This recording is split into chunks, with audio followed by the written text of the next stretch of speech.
50 Cent is back in the headlines, this time over an allegation that didn't make the final cut of his Netflix documentary about Diddy. He says there was far more content than could fit into 4 episodes, forcing his team to leave certain claims out. One of those omitted stories allegedly involved Diddy secretly fathering a child with a woman who previously dated Tupac Shakur. Because of time constraints, the claim was excluded, but 50 hinted that instead of waiting for another season, he may release the additional footage on YouTube.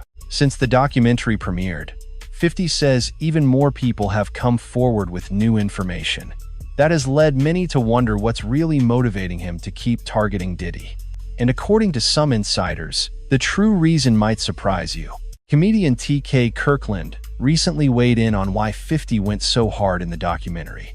He believes critics are overlooking a key factor. While some fans argue that 50 is simply being petty or seeking attention, TK insists there's a deeper issue at play. In his view, the situation became personal when Diddy got involved with the mother of 50 Cent's child, something TK suggests changed everything. Out of all the women in the world that Diddy could have gotten with, he chose 50 Cent's baby mother. It's a lot of variables to this particular question. Because I talk to a lot of people, older, younger, even my daughter, who's 22, she didn't understand it. So people give their opinion based on what they've experienced and their environment, people they've been around.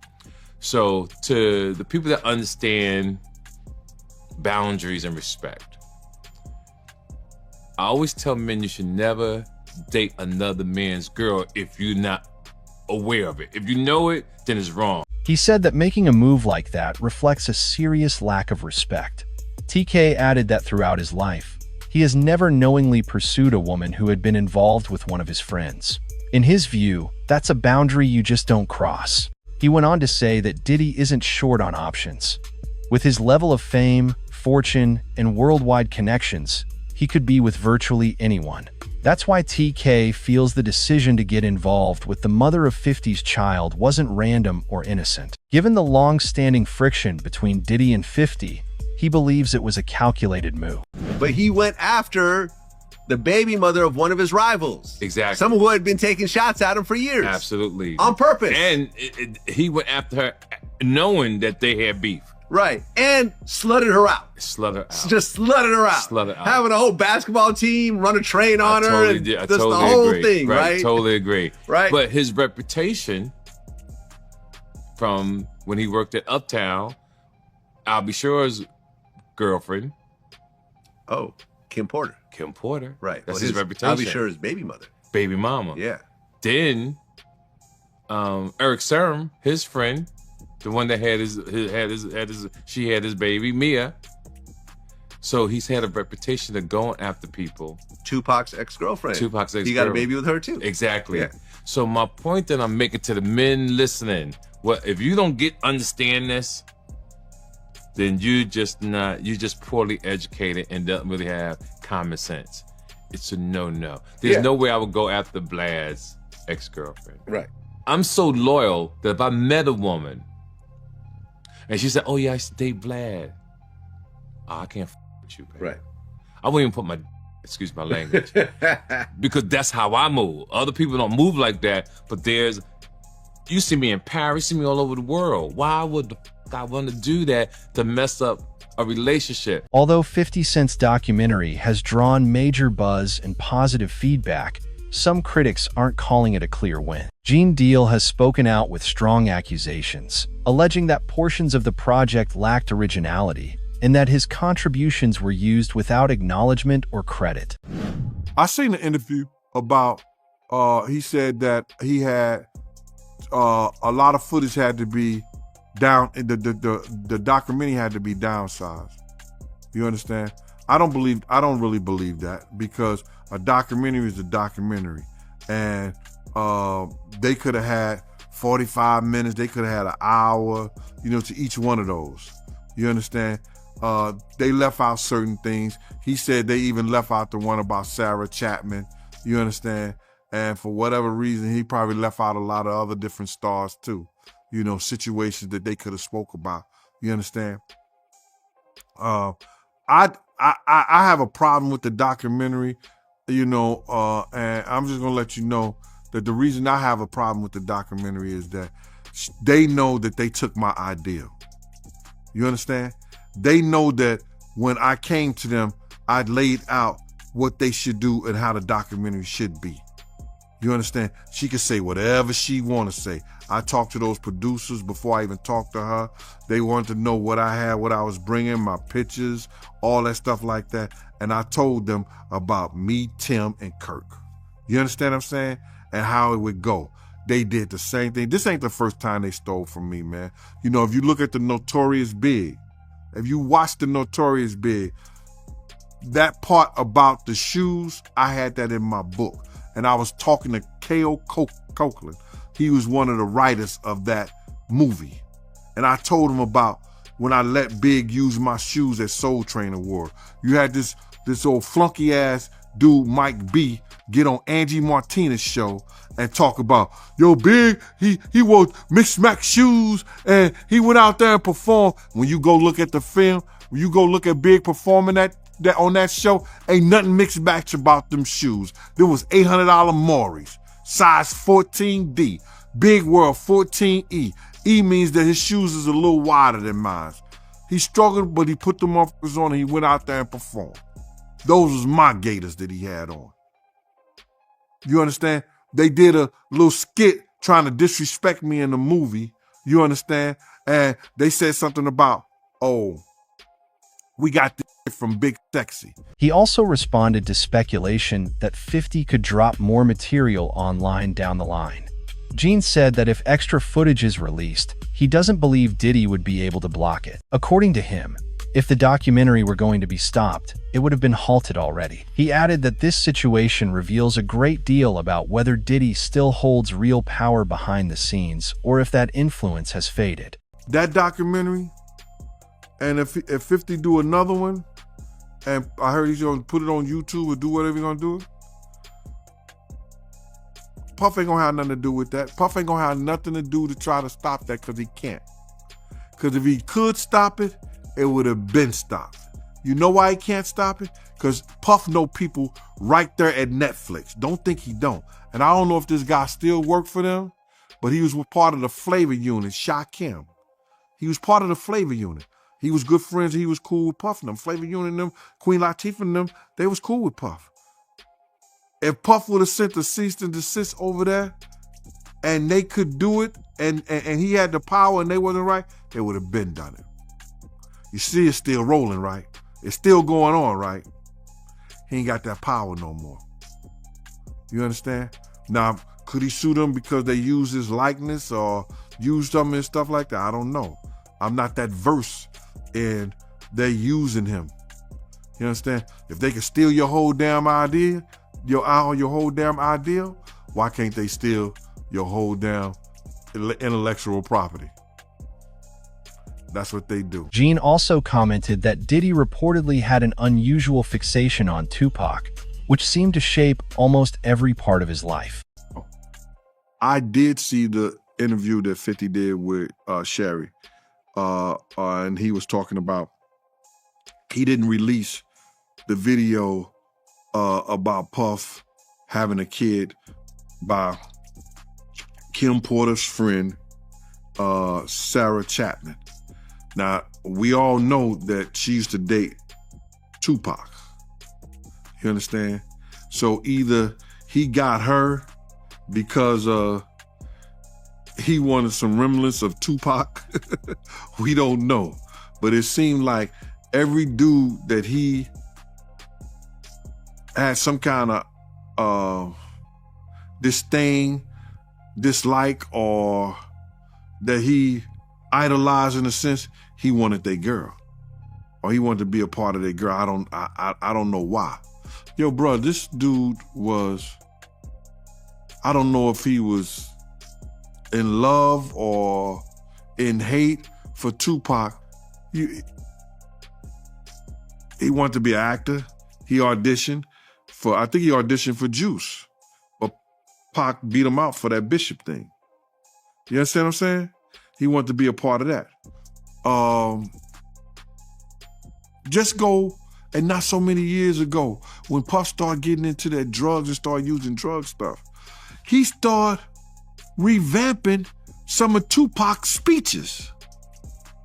And if you think I'm lying, go look at the Grammy speech he did. Go look at a couple of speeches he did. It was the same exact words Tupac had said.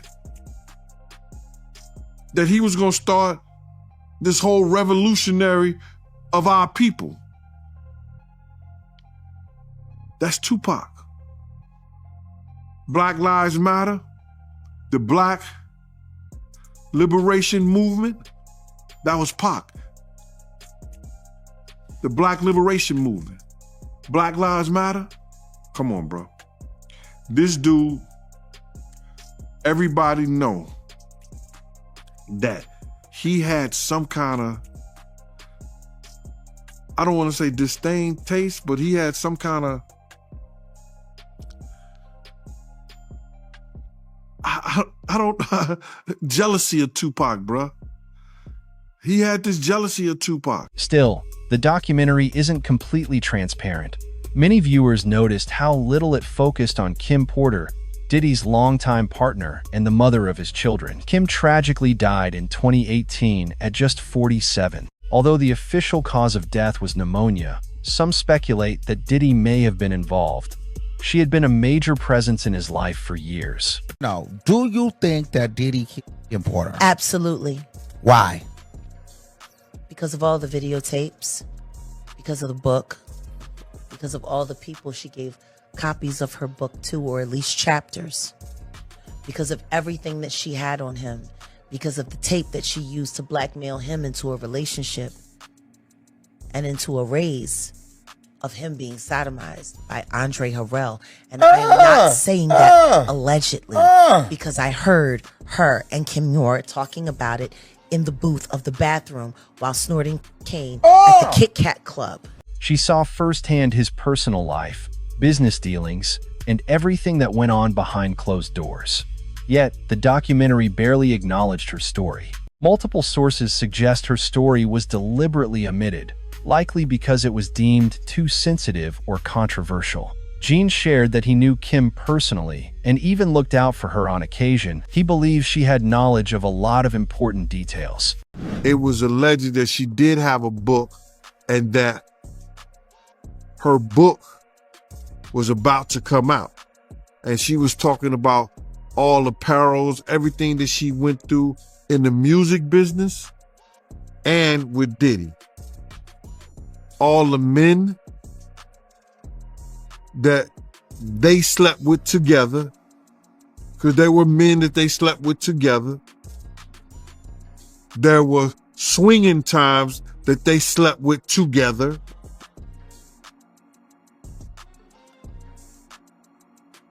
I don't know, man. How do you put your girl through some shit like that? Or how you look at your girl and knowing that she's in another dude? What kind of demonic mind you have to be that far gone where that shit don't bother you? And got rid of them. They swimming with the fishes. Wow, man. So she was about to expose all that in her book, them sleeping with men together. She was going to expose everything. I heard it was tell all. Yeah, that's crazy, man. Just curious, right? Did you know that Diddy and Kim had that type of relationship back then in real time? Yeah. Yep. Because I know somebody personally that lives in Atlanta that was swinging with them.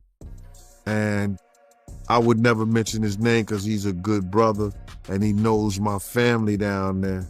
You know, he knows my family down there. And I would never, put his name out there like that. He's been in the music business. He didn't put a lot of groups, A-listed groups out there, especially A-listed groups from Atlanta. None of that information made it into the documentary. Viewers only saw a few photos of Kim and a brief mention that she was the mother of Diddy's children before the story moved on. Considering her important role in his life, this omission left many questions unanswered. Mark Curry also recounted a disturbing incident involving Kim Porter and Diddy. He He explained that Diddy monitored her private conversations and would get upset if he overheard anything he didn't like. Mark remembered a specific moment when Diddy allegedly became enraged after learning about a phone call Kim had with producer Shakir Stewart. According to Mark, Diddy later confronted Shakir at a party and attacked him with a chair. It was the other day they just did a whole thing with the girl that he was dating was the one that was putting the wiretaps and all of that out. It was a clear case. She came, hey, I was the one who was doing the wiretaping and all of this, right? The tapping. So I knew about this before she came out and said that she was the one that was doing it. I was sitting there like, damn, he know everything she doing. He know her conversations. I'm sitting there like when I'm sitting there right there next to him, when I'm hearing them saying, this is what Shakir Stewart was saying to Kim Porter on the phone that made him mad. That made him so mad at Shakir Stewart when he went to L.A. Reid party, hit him with the chair. You don't think if he hit a man with a chair for dating this girl, you know, they gonna have a fight at home too. You know what I mean? That's why, you know, they say he busts her nose up on the boat. And have you ever been to Sandro Pay's see a brother play a mandolay? Remember that was in his song? I need a good woman next to me. So then it happened in what was it, Sandro Pay? Like that island. And then he bust her nose. They tried to make it seem like she slipped and fell. She slipped and fell and broke her nose. Nah, the truth was she slipped and fell and landed on his fist. Yeah, but that's what happens when you put your hands on females. I don't really have much respect for a man who's physically abusive towards women, man. I kind of think they be kind of suspect. I'd be like, man, you know, girls fight girls. This appears to reflect Diddy's way of operating.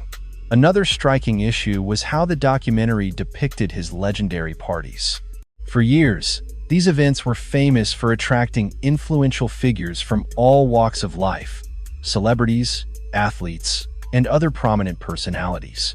Yet the documentary barely highlights any of that. There are no major names and almost no detailed stories. The omission is especially notable considering that many high-profile individuals have long been publicly linked to Diddy, yet now seem to remain silent. So what are your thoughts on all his celebrity friends that denounced those allegations and were like, this is false, and you know, Liars. they were saying, yeah, should they speak up now? It's getting a little too late for those who are complicit. Stevie J should be charged. Mary J. Blige should also be charged. Jennifer Lopez should definitely be charged. Jay-Z should be charged. Khaled should be charged. Rick Ross should be charged. Usher should be charged and tried with him. Off of Justin Bieber alone. Jaguar Wright argues that too much attention is placed on the music industry and not enough on what Diddy may have gone through growing up before fame. She believes the real story of how he became the man he is starts at home. According to her, as a child, Diddy likely witnessed his mother being preoccupied with her own life, with a steady stream of people coming in and out of the house. Jaguar pointed out that the constant presence of strangers could have a lasting effect on a young child, and she suggests that these early experiences may have shaped or even harmed him long before the music industry played any role. Early on, long before the industry ever got involved. God knows what he saw and what happened to him in his own mama house. All of those strangers, them up involved, looking around, seeing what was going on. And let's just be clear, it sounds like her house was a house of, you know, professional freak-offs. So who knows what he saw or what could have happened to him while she was busy entertaining people and pouring and getting tips, as she would say, for her after-hour life. Oh yeah. He was. I'm gonna say he was surprised to hear that. School bus driver. No, was he surprised or was he like, zip it, you talking too much? Because that's what it looked like to me. It looked like you talking a little bit too much. They don't need to know about that. While she was sitting up there, oh, because I was a bus driver and I was this, and I worked at the after hours. And I would pour them drinks and they would give me big tips. Jaguar noted that Diddy has expressed pride in his father's reputation as a hustler, and she believes that response says a great deal about his character. In Sean's own words, in Diddy's own words, he had said he had a sigh of relief learning that he was the son of a hustler or a gangster. Like he wanted that status. He wanted to say that he was a sigh of relief is a wild thing to say, that your daddy was a gangster or a hustler, or that's what you heard that he was. Well, I mean, like Tim said, they had a bunch of blaxploitation movies being played around the house all the time. They grew up with the Mac playing. They grew up with Superfly playing. Like, I mean, if that's what you got going on, you got two women in the house and there's no men around, and these are what the little boys are watching. You got basketball players coming over late at night. You got hustlers coming over, PIMPs coming over, women who look like they were modeling for Jet Magazine coming over. Like, it sounds like the nature of the environment is what shaped their perception of what cool was. So yeah, I mean, I'm sure for him it was, oh man, that's who my dad was. So I'm sure for him, it made him feel good because all of that stuff that he was watching, he really came from that. But that was really his legacy. And yeah, I'm sure for him, it felt good to know that his dad was this big hustler who turned out to be a snitch, who got his brains removed from his head in a very, very, very unpleasant manner. She connects that mindset to the way hip-hop culture later glorified similar figures. Many rap names and personas were inspired by movie characters that represented power, fear, and respect. Jaguar believes Diddy didn't merely admire that image, he related to it, as it reflected the world he grew up in. She also spoke about Diddy's relationship with his mother, describing it as unusual and unsettling for a particularly disturbing reason. For the situation where they say he was trying to shape Misa into his mother, can you see that? Like, yeah, with the blonde hair and yeah, and all of that. I mean, somebody really asked a question: what kind of man puts his hands on his mother? The same kind of man that parties with his mom, the same kind of man who kisses his mom in the mouth, the same kind of man who seems to have accurate knowledge that his elderly mother can put both of her hands, her palms, on the floor and while she's standing up, bent over. Oh damn, I ain't seen that one. Oh. You never seen the Instagram video where he was talking about how his mom is still young and spry and how she still liked to party and how they was getting a IV drip? Oh. Damn. And she was kissing him in the mouth on the video when he was like, yeah, my mom can bend over and touch the floor with her palms. No. It's a very, very, very weird relationship. The most concerning aspect is that this pattern appears to have come full circle, with Diddy allegedly maintaining a highly questionable relationship with his own children. Jaguar notes that several sources have claimed his children were placed in situations they should never have been exposed to. She questioned what kind of parenting permits that, and why so many adults chose to stay silent. Yeah, I mean, you know, it kind of goes into, I mean, he seems to be having, and again, I know the freak offs that his son is there. Like, it seems like he likes to get down with his kids. Yeah. But that wasn't all. Just the to hear Little Rod say, like, the boys were around. Roger Bonds talked about the children as well. What kind of parenting relationship is that? But then again, that goes back to the conversation of Lori Harvey, Steve Harvey's daughter. It was all known that she was spotted in them streets with Justin, and then she was spotted in them streets with Diddy, and they all tried to sit there and pretend like that wasn't what it was. Like, I don't know if anybody has not noticed, but ever since Diddy got pinched, they've all been trying to pretend like all of the stuff that we've seen that happened, that they was all involved in, didn't happen. If Lori Harvey was hanging out with, and it's kind of weird, like the whole relationship with Justin looks weird. He looks like Mini-Me with Dr. Evil. It's weird. Like, why are there people? Why is there sexual behavior going on? And why are people naked in front of their kids, G? Doing all kinds of stuff. And meanwhile, Misa's running around making comments about how she don't like the way that Eric Sermon was depicting her in the documentary. You don't like the way you're being talked about in the documentary. You don't like the fact that, because see, it wasn't Gene Deal, because Gene Deal said he wasn't there, and thank God that he was able to admit that. Kirk Burrows did say that he was there and present when Diddy was beating the brakes off of Misa and putting the feet to her up underneath the car well.